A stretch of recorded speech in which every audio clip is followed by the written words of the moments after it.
Welcome to our channel. Today we how to update Zoho Projects milestones and dependencies detailed guide step by step clearly.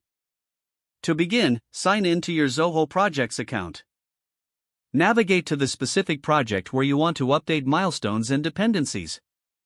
Locate the Milestones tab in the project navigation menu. Click on the Milestones tab to view the current milestones. To update an existing milestone, find the milestone you wish to edit and click on it. In the milestone details, you can change the title, due date, or description as needed. After making your changes, click the Save button to confirm the updates. If you want to add a new milestone, look for the Add Milestone button. Click on Add Milestone to open the new milestone form. Fill out the required fields, including the title, due date, and description. Once completed, click the Save button to create the new milestone.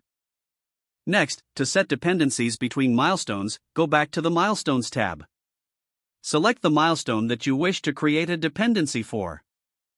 Within the milestone details, locate the Dependencies section. Click on Add Dependency to link this milestone to another.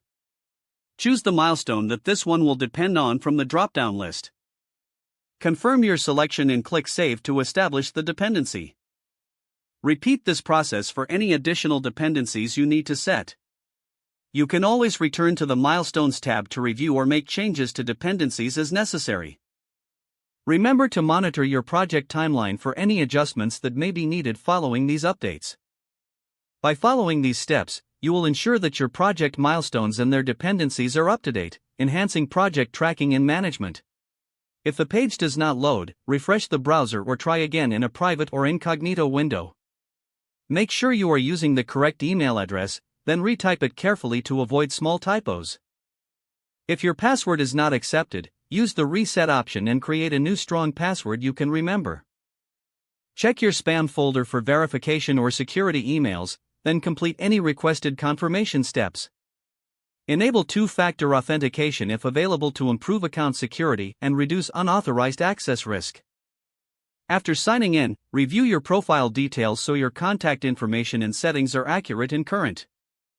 If you see an error message, note it down and try again after restarting your device and internet connection. Don't forget to like this video and subscribe to our channel for more step-by-step tech guides.